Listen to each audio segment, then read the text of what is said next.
ಮೃದುವಾಗಿ ಕಾಪಾಡ್ಕೋಬೇಕು.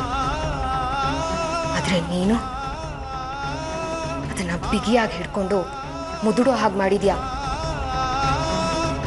ಈಗ ಮೊದ್ಲಿನ ಹಾಗೆ ಅರಳು ಅಂದ್ರೆ ಹೇಗ್ ಸಾಧ್ಯ?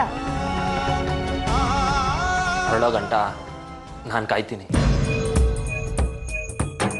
ನಿಮ್ಮ ಮನ್ಸಿನಾಗೆ ನನ್ನ ಬಗ್ಗೆ ಪಿರುತಿ ಅನ್ನೋ ಹೂವು ಅರಳೋ ಗಂಟ ಏಟೇ ದಿನ ಆದರೂ ಪರವಾಗಿಲ್ಲ, ನಾನು ತಾಳ್ಮೆಯಿಂದ ಕಾಯ್ತೀನಿ. ಆದರೆ ಅಲ್ಲಿ ಗಂಟ ಆ ಹೂವಿನ ಜೀವ ನಿಲ್ಲಕ್ಕಿಲ್ಲ. ನೋಡಿ, ನಿಮ್ಮನ್ನು ಆಸೆ ಪಟ್ಟು ಆಜ್ಞೆ ಮಾಡಿ ಸೊಸೆ ಮಾಡ್ಕೊಂಡಿರೋ ನಮ್ಮ ಅವ್ವನ ನೆಮ್ಮದಿಗೋಸ್ಕರನಾದರೂ ಹೊರಗಿನ ಪ್ರಪಂಚದ ಮುಂದೆ ನಾನು ಹೆಂಡ್ರಾಗಿದ್ಬಿಡ್ಬೋದಲ್ವಾ? ಯಾಕೆಂದ್ರೆ ನನಗೆ ನಮ್ಮ ಅವ್ವನೇ ಇಲ್ಲ. ಚಿಕ್ಕ ವಯಸ್ಸಿಂದಲೂ ನಾನು ಅವಳ ಪಿರುತಿನಾಗೆ ಬೆಳೆದವನು. ಏಟೋಕಿತ ನಾನು ಲಗ್ನ ಆದ್ಮೇಕೆ, ನಾನು ಹೆಂಡ್ರು ಬಂದ್ಮೇಕೆ ಎಲ್ಲಿ ಪಿರುತಿಲ್ ಭೇದ ಬಂದ್ಬಿಡ್ತದೋ ಅಂತ ಭಯ ಕಾಡಿದ್ದು ಉಂಟು.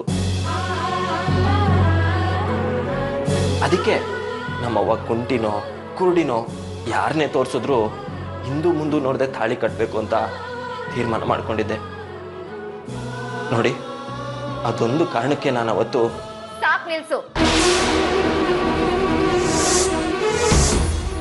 ಅವ್ರು ಹೇಳಿದ್ರು ಅನ್ನೋ ಒಂದೇ ಒಂದು ಕಾರಣಕ್ಕೆ ಮದ್ವೆ ನಿಂತೋಗಿರೋ ನತದೃಷ್ಟಿಗೆ ತಾಳಿ ಕಟ್ಟಿ ಜೀವನ ಕೊಟ್ಟಿದ್ಯಾ ಅಲ್ವಾ?